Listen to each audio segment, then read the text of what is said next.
The last time she told me I was worthless, I didn't cry. I didn't flinch. I didn't even look away from her. I watched my mother's lips move like a wind-up doll with a broken jaw, spitting the same venom, the same phrases like she'd memorized them from a script no one else could see. I carried you for 9 months, and this is what I get. I sat across from her at the kitchen table. Same vinyl seat, same burnt orange walls, same faded crucifix hanging by a bent nail. I'd flown down to Florida because my father was in the hospital, not dying, just sick enough to stir the guilt they'd sown into my skin. She kept going. I didn't interrupt. It was the way she spoke when she was scared, louder, crueler, holding her voice like a knife between her teeth. My silence made her angry. That used to scare me. It used to make me shrink, apologize, beg to be loved. Not anymore. She reached across the table and grabbed my wrist, hard. She still had that strength in her. The kind that doesn't come from the gym but from years of yelling until people give in. You think you're better than us now, don't you? Her nails dug in. I stared at her hand, not her face. You'd be nothing without us. You hear me. And that's when I said it. I hear you just fine, but you won't hear from me again. She blinked. I'm done. I stood, peeled her fingers off me one by one. She tried to speak again, but the words didn't come out. Just breath. My suitcase was already in the car. My number was already changed. The power of silence isn't in its softness. It's in how final it sounds when someone expects you to plead. As I walked out the door, I saw the photo. The one burned at the edges, framed like a relic me at 7, grinning with 2 missing teeth, standing between them in church clothes. That photo was their proof, their revisionist history. I reached for it. The frame was dusty glass, cracked. You won't need this anymore. She screamed when I tossed it in the sink and turned on the garbage disposal. And through the roar of shattering glass and splintered lies, I remembered the voice that once said, "You're too weak to survive without us." That was their biggest mistake. I learned to be silent from the first blow. It wasn't even a slap. That would have made more sense. It was a slow, cold look from my father when I asked if we could stay 5 more minutes at the beach. He didn't say a word, just walked to the car and stood there, door open. My mother hissed my name through clenched teeth. The next morning, my allowance disappeared. The day after, my favorite toy was missing. And by the weekend, I was grounded for being selfish. I was 7. I thought I had done something wrong. That's how it always started, small corrections. Little humiliations passed off as parenting. I don't remember the first time my father actually hit me. It all blends together. Open palm belt, wooden spoon. But I remember the first time I stopped crying. I was 9. My arm throbbed from a sharp twist after I accidentally knocked over a glass of tea. I looked up, expected to see concern. But he just stared at me like I was an insect he regretted stepping on. My mother saw it too.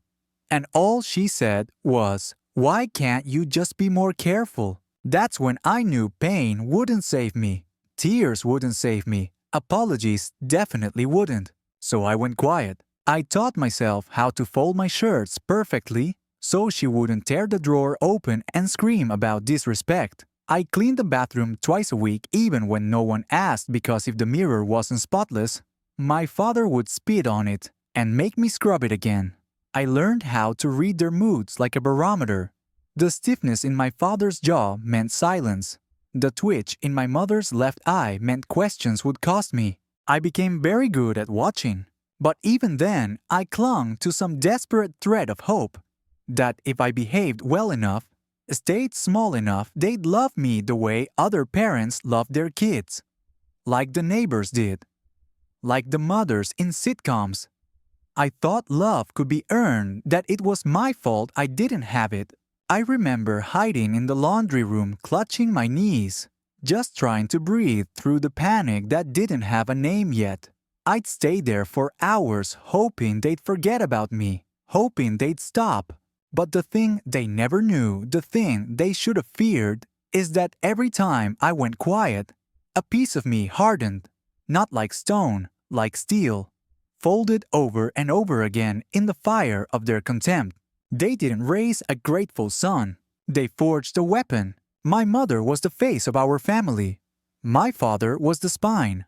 We lived in a pale yellow house, just outside Naples, Florida.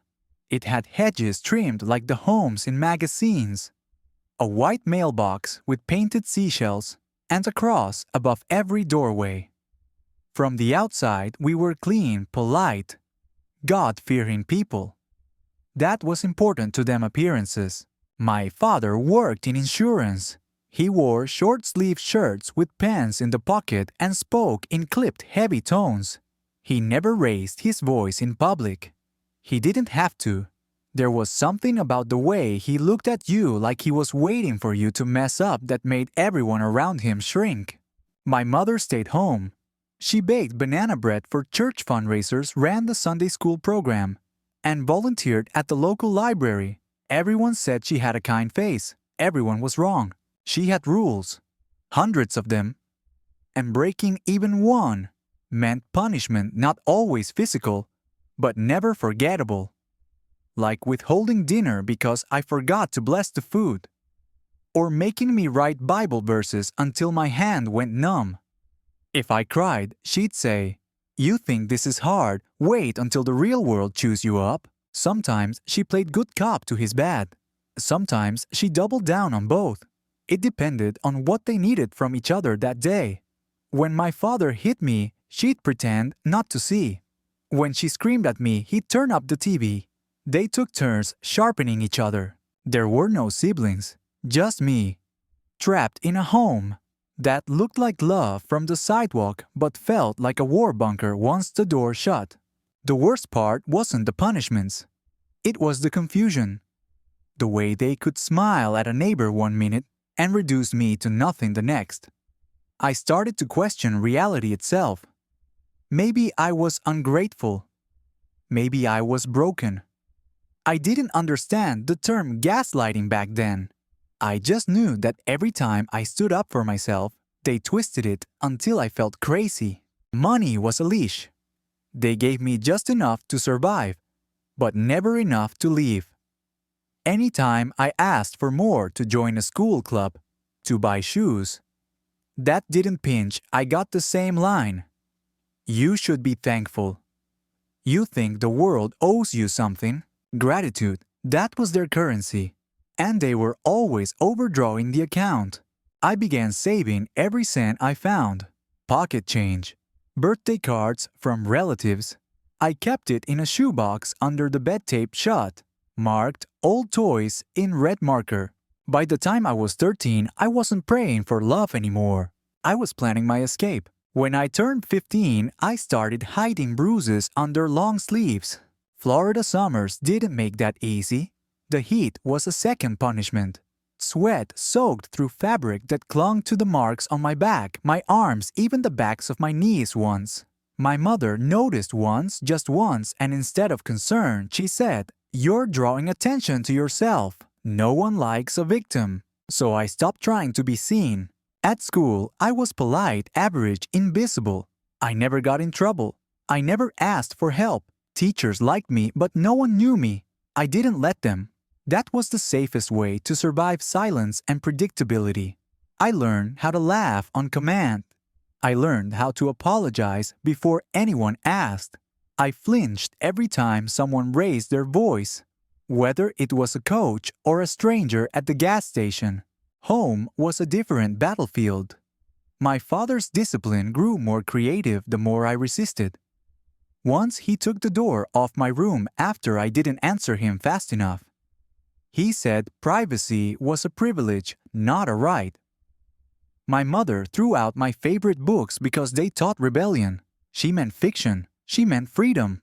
But I never lost control. That was my power. Even if they screamed, even if they hit, even if they mocked every breath I took, I never gave them the satisfaction of chaos. I folded my clothes perfectly. I brushed my teeth for the full 2 minutes. I checked my reflection 5 times before leaving for school. Control became my religion, a tight secret god I worshipped when everything else fell apart. And I saved. Oh, I saved. I took after-school jobs they didn't know about. Cleaned boats, organized stockrooms, ran errands for a neighbor too old to ask questions. I stashed every cent in that same shoebox, now reinforced with duct tape hidden under a loose floorboard. By 16 I had 400. It wasn't much, but it was mine. I didn't know where I'd go. I didn't have anyone to turn to. No relatives. No friends I trusted enough. But I had a timeline, a deadline. And every day I survived, I got closer to it. They thought I was obedient. What I was calculating. The most damage they did wasn't to my body. It was to my mind. There's no cast for doubt. No stitches for the slow poison of believing you don't matter unless you serve someone else's comfort. That's what they taught me, that my value was conditional. That love came with ledgers and silence was safer than truth. I didn't know what gaslighting was, but I knew what it felt like when I caught my father tearing up my homework and he said, "You probably forgot to do it." I knew what it meant when my mother took my money and said, "You should have asked permission before earning it." By 17, I was constantly checking doors, rechecking locks, folding my shirts into the same exact lines. I needed things to be where I left them because they weren't. My reality wasn't mine. If something went wrong, it was always my fault. If I tried to speak up, they turned it into another sin. Disrespect, rebellion, ungratefulness. And yet, I kept the shoebox, even when my father found it once and took the money saying, "You live under my roof, you don't get to hoard." I started again, quietly, furiously. But the worst moment wasn't the beatings or the theft or the humiliation. It was the day I realized they didn't see me as a person. It was a Sunday. We'd just come back from church. I was in the kitchen making lunch because they said I should learn how to serve a household. My hands were shaking, but I didn't know why yet. I accidentally burned the rice. Just a little. Barely stuck to the bottom of the pot.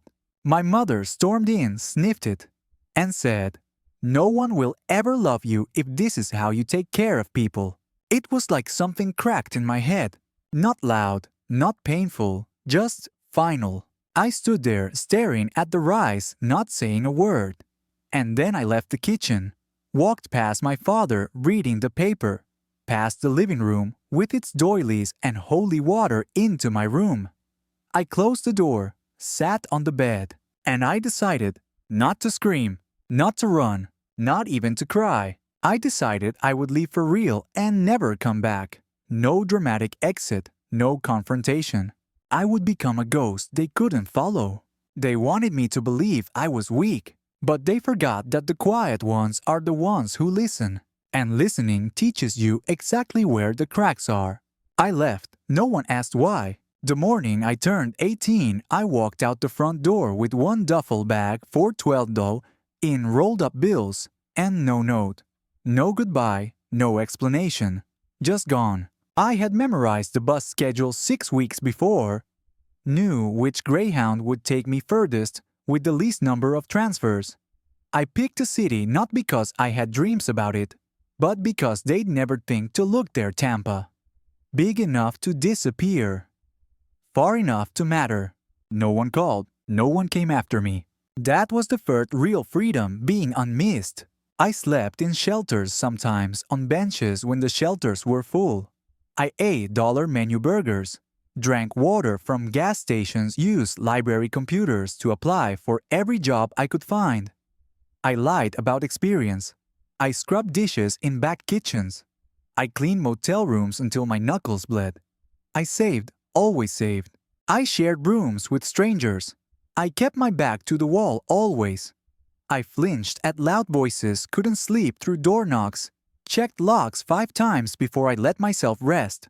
But I was out. No one controlled me anymore. That was enough. I didn't tell people my story. I didn't need sympathy. I needed momentum. By 21, I had a studio apartment and 2 jobs. By 24, I had a beat-up Corolla, a credit score. and a stack of business cards with my name on them. Freelance web designer. Self-taught. YouTube library books. Stolen Wi-Fi from cafes. They would have laughed if they saw me then. My parents called it a pipe dream. Said I was wasting time. But they didn't see, because I made sure they never would. I never used their name again. Changed mine legally by 25. First and last. Every shred of connection gone. I wasn't building a life, I was erasing a prison. And every time I turned the key in my apartment door, flicked on the lights, opened the fridge with food I bought, I reminded myself. They said I couldn't survive without them. They were wrong. I came back at 30, not to reconnect, not to forgive, just to be seen. I wore a suit. Simple, dark, sharp. The kind of clean power they never imagined I'd possess. My hair was cut short, no more nervous hands running through it. My voice was lower, slower. I didn't talk fast anymore, not like I was afraid of being interrupted. I drove a rental. Black, quiet, untraceable. Pulled up to the same pale yellow house, with the crucifix still clinging above the front door. Nothing had changed except the way I carried myself. I didn't knock. I waited on the sidewalk until my father opened the front door, muttering something about junk mail. He looked older, of course. Gray around the temples, back hunched more than I remembered. But the expression was the same suspicion carved into his skull. He didn't recognize me. Not at first. "Can I help you?" he asked. I didn't answer. Then my mother came to the doorway behind him, her voice carrying across the yard, sharp as ever. "What is it now?" She stopped. I met her eyes, and for the first time in my life, she looked uncertain. Not afraid, not angry, just unsure. I didn't smile. I didn't move. "I see you still have the same mailbox," I said. My father stepped forward, squinting. "Wait! Is that you?" I let the silence do the work. "Where have you been all these years?" my mother asked, soft now, tentative. "Why didn't you call? We thought maybe." "You didn't, I cut in." And it was true. They didn't. Not once. No police report, no search party, just silence. They didn't ask why I left. And I didn't explain. Instead, I reached into my jacket and handed them an envelope. My new name, my company. A feature article printed from a tech magazine. From homeless to CEO, how one man built his own ladder. They took it like it might burn them. "I'm not here to reconnect," I said. "I'm just letting you see what you lost." I turned before they could respond. Got back in the car, drove away. Didn't look in the rearview mirror. I didn't need to. Because the truth had landed. And silence once again said more than I ever could. Revenge isn't loud. It's precise. I didn't scream. I didn't expose them in a viral post or write a memoir filled with horror. I didn't need an audience, just results. I started by sealing every door they might use to crawl back in. Changed all my digital footprints. Removed every old address, phone number, school file, tax connection. Even froze my credit for 6 months, just in case they got creative. Then I found out what they depended on and I cut it off. They were still using my social security number for tax purposes. Had been for years, fraudulently. Claimed me as a dependent long after I disappeared. So I filed a report with the IRS, attached every legal document I had, and let the investigation chew through their returns like termites in a rotting wall. Within 6 months, they owed back taxes, penalties, their refund frozen. My mother called from a number I didn't recognize. "You did this," she spat into the voicemail. "You ungrateful little." Delete. Next came the church. That perfect image they'd curated. I sent copies of financial records to the board, the ones showing misuse of donation funds. My father had been handling Sunday finances for years. Cash never logged. Just gone. They were removed quietly, publicly stepping back due to health issues. But people talk. Whispers get louder when reputation crack. Then I wrote one thing, one article, no names, no details. just titled, "You're too weak to survive without us." The lie that almost killed me. Published anonymously, syndicated by a trauma and abuse journal. Read by thousands. Shared by more. A few local voices connected the dots. A neighbor messaged me, said I always knew something was off in that house. And finally, I called the bank. They'd opened an account in my name when I was a minor. Still had my name listed. I closed it, legally, permanently. 2 days later, another voicemail. My father's voice this time. "You think money makes you better than us? No, but independence does. I never raised my voice. I never raised a hand. I raised the mirror and made them watch themselves rot in the reflection." The last time I heard her voice, she was crying. Not loud, messy sobs. Not the kind that come from grief. It was quieter than that. Almost careful. Like she thought if she sounded soft enough, I might forget everything. "I just want my son back," she whispered into the phone. "Please. We're getting old. We don't have much left. You're all we have." I sat on my balcony watching the sunset paint fire across the Tampa skyline. I let the words hang in the air untouched. She used to tell me I was nothing without them. Now they were nothing without me. "I'm sorry," she said. I said nothing. "It was your father," she added quickly. Always the deflection. "You know how he was. You know I tried." Yes, I knew. I knew she watched him grab me by the collar and slam me into a wall when I was 12. I knew she handed him the belt. I knew she cleaned the blood off my shirt once and said, "Don't make him so angry next time." I knew. I let the silence stretch longer this time. I imagined her on the other end, holding her breath like a child about to be scolded. But I wasn't angry.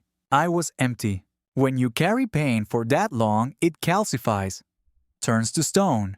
And eventually, you don't feel the weight anymore. Just the cold. "You're still my son," she said one last time. That's when I finally spoke. "No, I was your hostage." Then I hung up. I blocked the number. I poured a glass of wine, the expensive kind, and I sat back in the quiet of my own space. My walls were my own. My money was mine. My peace didn't come with strings. I didn't need them. Never did. They burned the bridge. I built the empire. And I made sure there was no way back.